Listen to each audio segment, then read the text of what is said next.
Quadrilateral quadrilateral के हमारे पास में ये 5 टाइप होते हैं, स्क्वायर, रेक्टेंगल, पैरेललोग्राम, रोम्बस और ट्रेपीजियम। मतलब वर्ग, आयत, समांतर चतुर्भुज, चतुर्भुज और समलंब चतुर्भुज बोलते हैं। ठीक है, तो इनका सबसे पहले एरिया देखते हैं। Area of quadrilateral, area of quadrilateral क्या होता है, जो भी हमारे पास में ये होता है डायगोनल होता है उसका हाफ करेंगे, मल्टीप्लाई बाय जो हमने ये परपेंडिकुलर डाला है इस डायगोनल के ऊपर उस 1 का, और इधर से दूसरे कौन से डाला गया है, दूसरे एंगल से डाला गया है उसका सम करेंगे, तो ये हमारे पास में एरिया ऑफ क्वाड्रिलेटरल आ जाएगा। क्या आएगा, half of BD multiply by H1 plus में H2, ये हमारे पास में क्या आ जाएगा, एरिया ऑफ क्वाड्रिलेटरल आ जाएगा। जैसे कि हमारे पास में एक एग्जांपल दे रखा है, एक चतुर्भुज में एक विकर्ण की लंबाई 8 सेंटीमीटर दी गई है और इस विकर्ण पर विपरीत शीर्षों से खींचे गए की लंबाई 7.5 और 8.5 सेंटीमीटर। तो चतुर्भुज का एरिया फाइंड आउट करना। डी की वैल्यू कितनी दे रखी है, मतलब डायगोनल की 8 दे रखी है और एक H1 कितना दे रखा है 7.5 और H2 कितना दे रखा है 8.5। तो ये हो जाएगा 7, 15 और ये 16। ठीक है, 16 ये हो जाएगा 16 मल्टीप्लाई बाई डायगोनल कितना था 8, तो ये हो जाएगा 4 मल्टीप्लाई बाई 16, तो 16 चौक 64 आ जाएगा हमारा राइट आंसर। ठीक है, तो उसके बाद में हमारे पास में कोई भी क्वाड्रिलेटरल होता है उसके अंदर अगर हमने ऐसे मतलब 2 डायगोनल खींच दी तो वो हमारे पास में तो इनके द्वारा जो भी एरिया बनाया जाता है तो वो क्या होता है, इनके द्वारा जैसे कि 2 डायगोनल डाल दिया हमने क्वाड्रिलेटरल के अंदर, तो अपोजिट होता है ना उन दोनों का मल्टीप्लाई इज इक्वल टू होता है इन दोनों के अपोजिट के मल्टीप्लाई के। जैसे कि यहाँ पे A1 मल्टीप्लाई बाई A3, मतलब इसका एरिया जो भी हमारे पास में इस क्वाड्रिलेटरल का दे रखा है और इसका एरिया मल्टीप्लाई मतलब इस ट्रायंगल का। ठीक है, और इज इक्वल टू आता है इस वाले ट्रायंगल का A2 का मल्टीप्लाई बाई A4 का। ये हमारे पास में क्या आता है, एरिया ऑफ इस क्वाड्रिलेटरल का आता है। ठीक है, इक्वल आता है मतलब इन दोनों का अपोजिट। एरिया ऑफ स्क्वायर क्या होता है हमारे पास में, स्क्वायर क्या होता है, एक नियमित चतुर्भुज होता है जिसकी चारों भुजाएं समान लंबाई की होती है और चारों कोणों भी समान होते हैं। मतलब चारों कोण, हर एक कोण कितने का होता है 90 डिग्री का, और हर एक भुजा इक्वल होती है दूसरी वाली इन सब के। वर्गों के कोण समकोण पर 90 डिग्री के बराबर होते हैं। ठीक है, साथ ही वर्ग के विकर्ण बराबर होते हैं और एक दूसरे को 90 डिग्री पर विभाजित करते हैं। मतलब कि जो ये हमारे पास में ये डायगोनल है ये जैसे कि AC इज इक्वल टू होता है BD के। ठीक है, और ये दोनों जहाँ पे ये इंटरसेक्ट करें वहाँ पे 90 डिग्री का कोण बनाते हैं। ठीक है, उसके बाद में हमारे पास में पेरीमीटर ऑफ स्क्वायर होता है इन चारों भुजाओं का सम, क्योंकि चारों क्या होती है सेम भुजाएं होती है। एक भुजा A है तो चारों का सम कितना होगा 4A हो जाएगा। और इसका हमारे पास में अगर डायगोनल दे रखा है, डायगोनल से एरिया निकालना है तो एरिया इज इक्वल टू जो भी हमारे पास में डायगोनल होता है उसका स्क्वायर अपॉन 2 हो जाएगा। क्योंकि हमारे पास में डायगोनल क्या होता है, ये होता है हमारे पास में A इंटू √2। ठीक है, तो A स्क्वायर करेंगे तो ये हमारे पास में D की तरफ आ जाएगा और ये D स्क्वायर बटे 2 हो जाएगा। ठीक है, वैसे हमारे पास में एरिया क्या होता है इसका A स्क्वायर होता है, एरिया ऑफ स्क्वायर का। उसके बाद आता है हमारे पास में रेक्टेंगल। यह एक प्रकार का चतुर्भुज है जिसकी सम्मुख भुजाएं बराबर और समांतर होती है। यह 4 भुजाओं वाला चतुर्भुज बहुभुज है जिसमें 90 डिग्री के बराबर 4 कोण होते हैं। ठीक है, देखो इसके अंदर अपोजिट भुजा होती है वो क्या होती है, इक्वल होती है। मतलब जितनी हाइट AD की है उतनी BC की है, और ये दोनों पैरेलल होती है। ठीक है, ऐसे ही ABCD के इक्वल होती है और पैरेलल भी होती है। ठीक है, 90 डिग्री के 4 कोण होते हैं इसके अंदर। ठीक है, इसका पेरीमीटर क्या होता है, अब देखो ये वाले और ये वाले दोनों क्या है L है, तो ये LL 12 हो जाएगा। यहाँ पे ये वाली B है तो ये वाली भी B है, 2B हो जाएगा। तो 2 दोनों के अंदर से कॉमन आ जाएगा, 2 इंटू L प्लस B हो जाएगा। और एरिया ऑफ रेक्टेंगल कितना होता है L मल्टीप्लाई बाई B। और डायगोनल अगर हमसे पूछ ले कि AC की हाइट कितनी है, ठीक है, AC की लंबाई कितनी है, तो ये हो जाएगा हमारे पास में L स्क्वायर, मतलब इसकी लेंथ का स्क्वायर प्लस में इसके ब्रेथ का स्क्वायर का रूट हो जाएगा हमारे पास में डायगोनल ऑफ द रेक्टेंगल। ठीक है, उसके बाद में नेक्स्ट आता है पैरेललोग्राम, मतलब समांतर चतुर्भुज। यह एक चतुर्भुज है जिसमें समांतर भुजाओं के 2 जोड़े होते हैं। समांतर चतुर्भुज की सम्मुख भुजाओं की लंबाई बराबर होती है और सम्मुख कोणों के माप बराबर होते हैं।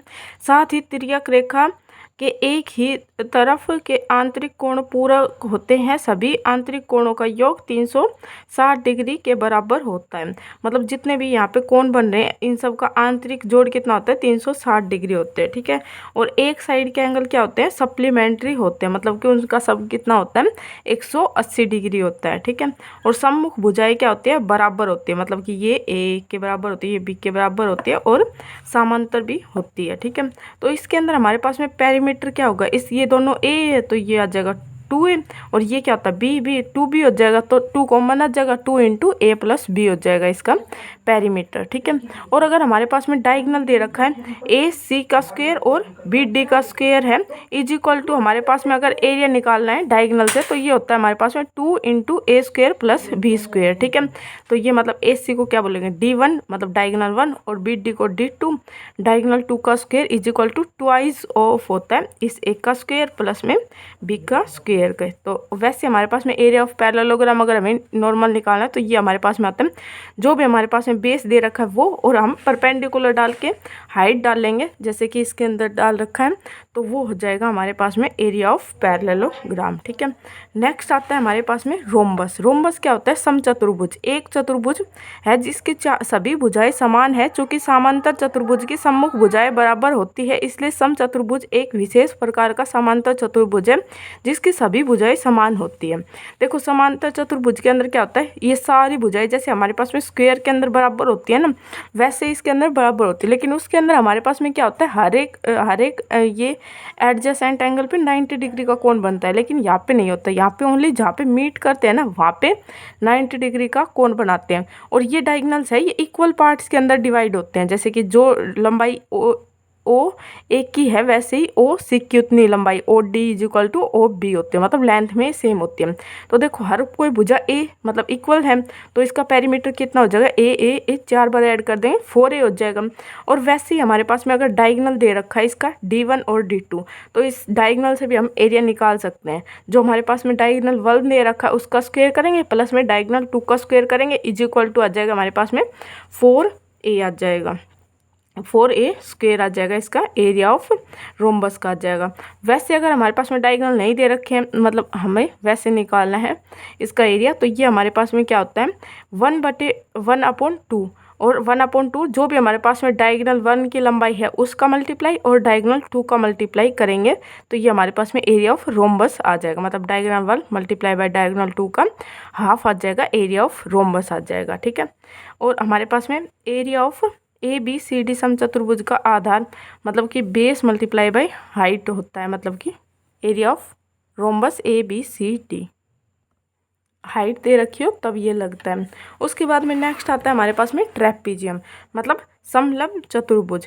एक ट्रेपीजियम जिसमें समलंब चतुर्भुज के रूप में जाना जाता है, एक सपाट बंद आकृति जिसमें 4 सीधी भुजाएं होती है, इसमें एक जोड़ी समांतर भुजाएं होती है। समलंब चतुर्भुज की समांतर भुजाओं को आधार के रूप में जाना जाता है और इसके गैर समांतर भुजाओं को पैर कहा जाता है। एक समलंब चतुर्भुज में समांतर पैर भी हो सकते हैं।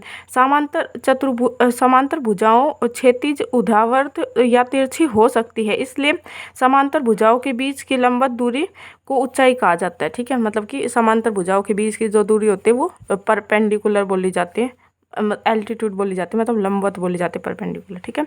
यहाँ पे बोला गया है कि जो ये पैरेलल भुजाएं हैं इसको हमारे पास में ये क्या होती है, मतलब ये लेटी हुई होती है, हॉरिजॉन्टल होती है। उसके बाद में ये जो साइड्स हैं ये हमारे पास में क्या बोले जाते हैं, ट्रेपीजियम के पैर बोले जाते हैं, और ये इक्वल भी हो सकते हैं, ठीक है।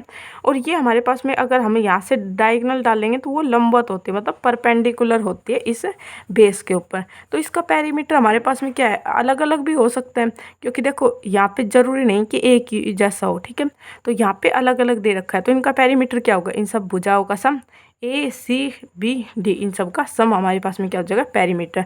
और एरिया ऑफ ट्रेपीजियम क्या होता है, half of sum of parallel side. अब पैरेलल साइड कितने कितने 2 है, तो इन दोनों का सम डी सी और ए बी, तो इनका सम आ जाएगा हमारे पास में कितना आएगा, ए प्लस में बी, ठीक है।